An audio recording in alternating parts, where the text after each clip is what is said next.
Hi friends, मैं हूं आपका फ्रेंड नमीश निगोतिया एडवोकेट और आप देख रहे हैं मेरा YouTube channel legal advice for everyone.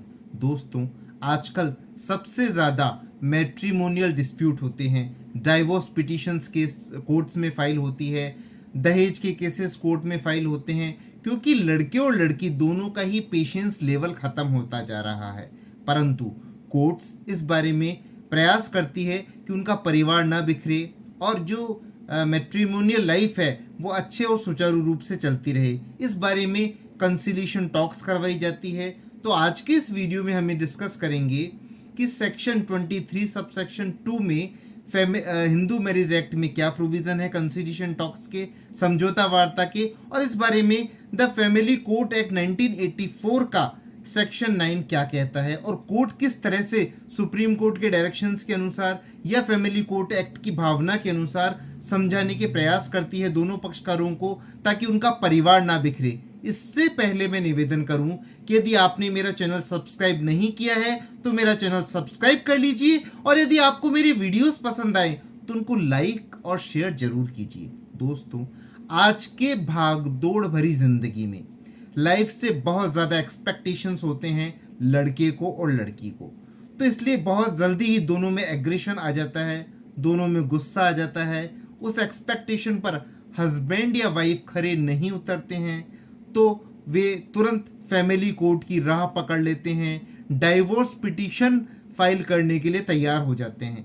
कई बार तो ऐसा भी देखने में आया है कि उनकी शादी को कुछ ही दिन हुए हैं और दोनों ही फैमिली कोर्ट में चाहते हैं कि केस लगा दें, और जो मैंडेटरी स्टैच्यूरी पीरियड है 1 साल वेट करने का, जो सेक्शन 14 हिंदू मैरिज एक्ट कहता है कि no petition can be filed before 1 year of marriage, उससे भी पहले वो चाहते हैं। कई बार हमसे सलाह लेते हैं कि साहब शादी को 1 ही महीना हुआ है पर हम तो डाइवोर्स चाहते हैं, हम दोनों आपस में नहीं रहना चाहते हैं।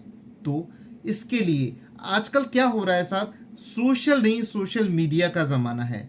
दोनों जॉब में होते हैं, जॉब के कारण दोनों फ्रस्ट्रेट भी हो जाते हैं, और जॉब की फ्रस्ट्रेशन कहीं ना कहीं फैमिली लाइफ पर निकलती है। और चूंकि मॉरल वैल्यूज़ नहीं रही, मॉरल वैल्यूज़ में गिरावट आती जा रही है। दोनों इंडिपेंडेंट है, जो कि एक बहुत अच्छा साइन है इंडिपेंडेंट होना, लेकिन कहीं ना कहीं ज़्यादा वर्क के स्ट्रेस से और न्यूक्लियर फैमिली होने से कोई समझाइश करवाने वाला नहीं होता है, और दोनों हस्बैंड एंड वाइफ ये चाहते हैं कि फटाफट से हम तो डाइवोर्स ले लें। वो ये नहीं सोचते हैं कि आगे की लाइफ में क्या होगा।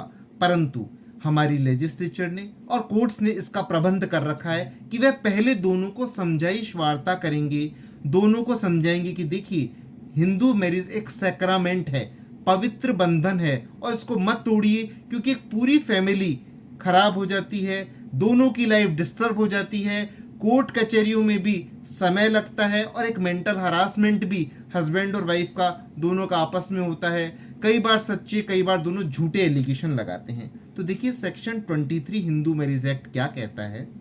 Before proceeding to grant any relief under this act, it shall be the duty of the court in the first instance in every case where it is possible so to do consistently with the nature and circumstances of the case to make every endeavor to bring about a reconciliation between the parties।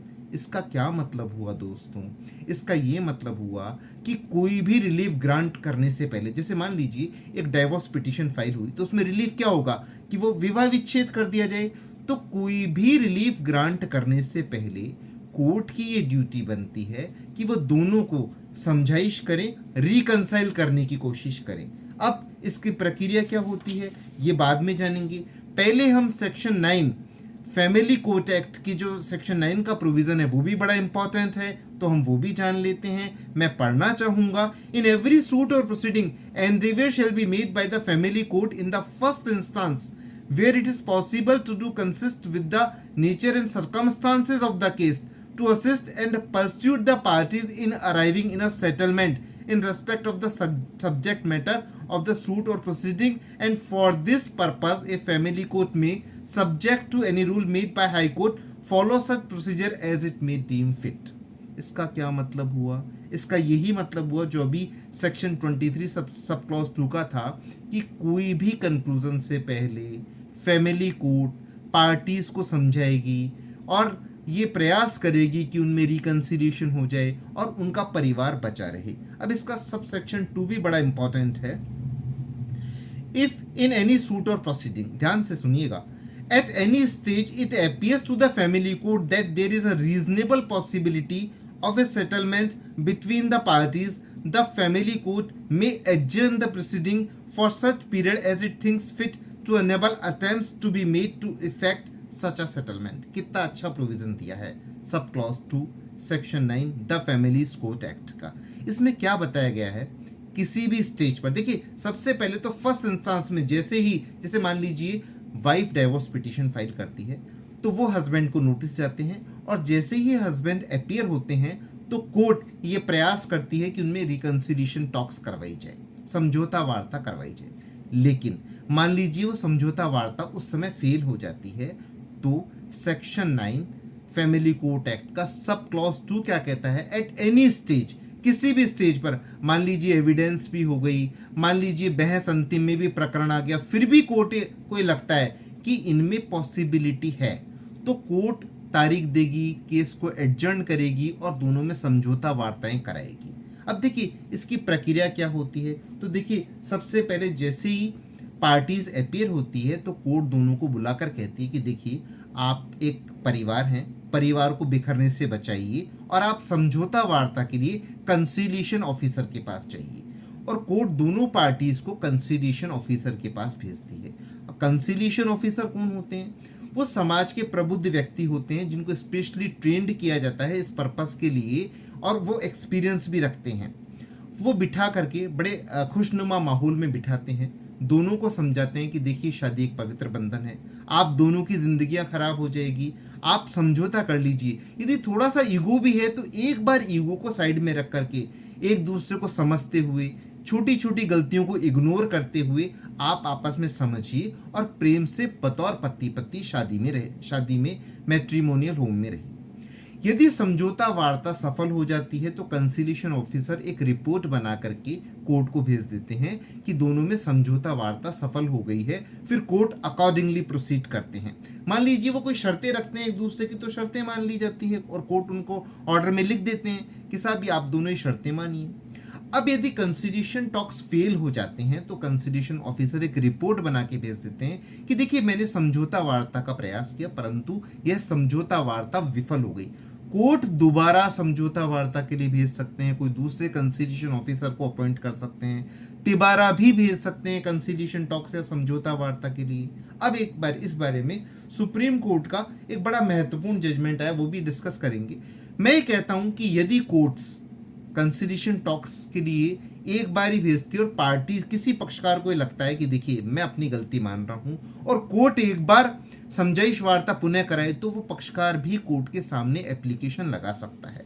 अब इस बारे में supreme court का एक बड़ा महत्वपूर्ण judgement आया। Case का नाम है जगराज सिंह वर्सेस बीरपाल कौर और ये रिपोर्ट हुआ 2007-3 supreme court GT page number 389 में। उसने ये कहा कि कोर्ट सारे प्रोविजंस को सारे एक्सरसाइज करेगी 23 के तहत ताकि वो समझौता वार्ता कर सके और फर्स्ट इंस्टेंस में ऐसा प्रयास करेगी। लेकिन एक बड़ा महत्वपूर्ण जजमेंट 2013 में आया।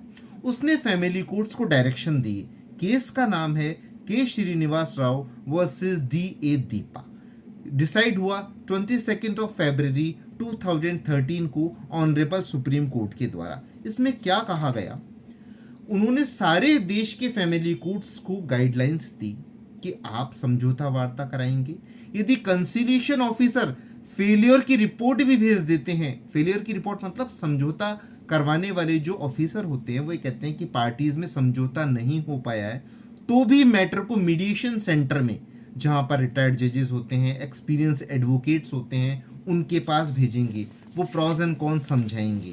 और क्या कहा सुप्रीम कोर्ट ने, इवन ये भी कहा कि यदि क्रिमिनल कंप्लेंट भी दर्ज हो गई है, 498A भी दर्ज हो गई है, तो भी किसी भी स्टेज पर जो है मीडिएशन सेंटर के पास उनको भेजा जा सकता है। तो ये बड़ा महत्वपूर्ण जजमेंट सुप्रीम कोर्ट ने दिया। इससे समझौता होने के चांसेस बहुत बढ़ गए और फैमिली कोर्ट्स पर भी एक डायरेक्शन हुआ कि वे सुप्रीम कोर्ट की गाइडलाइंस को माने और सबसे पहले समझौता वार्ताएं कराएं। तो इस प्रकार हमारा लेजिस्लेचर, ऑनरेबल सुप्रीम कोर्ट भी चाहते हैं कि परिवार ना बिखरे और मैट्रिमोनियल होम में दोनों राजी खुशी रहें। इसके अनेक प्रयास किए जाते हैं और पक्षकार भी इसके बारे में प्रयास करें तो शादी विघटित होने से बच सकती है। आज का वीडियो इतना ही। धन्यवाद। Thank you friends.